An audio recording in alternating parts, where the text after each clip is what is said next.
Akıllı Yemekler Mutfağı'ndan herkese merhabalar. Bugün sizlerle pratik bir lezzetin tarifini paylaşacağım.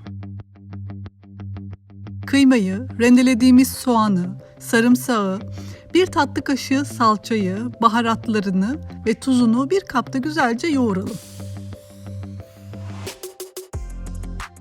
Soğanların suyunu salmasını istemediğim için rendenin büyük kısmını kullandım. Yufkayı gösterdiğim şekilde serin. İç harcın yarısını gösterdiğim şekilde yufkaya koyalım. Boşluksuz sıkı sıkı sarın. Verev şeklinde bir köfte boyutunda keselim. Yağlı kağıt serilmiş tepsiye dizip üzerine sıvı yağ sürelim.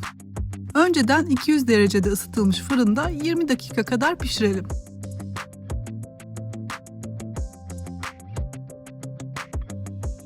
Sosu için tereyağını eritelim. Kalan salçayı ekleyip kavuralım.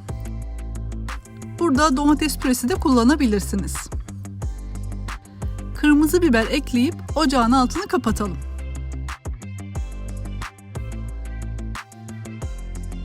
Servis tabağına aldığımız beytilerin üzerine soslarını ekleyelim. Aşırı kolay, sunumu havalı, lezzeti çok yerinde ev yapımı beyti servise hazır. Yoğurt eşliğinde servis edebilirsiniz. Bu ölçülerle hazırladığınızda 4 kişi için yeterli olacaktır.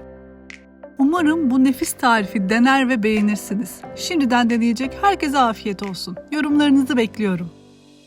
Vakit ayırıp buraya kadar izlediğiniz için özellikle teşekkürler. Kanalımı takibe alıp beğenir ve yorum eklerseniz çok mutlu olurum.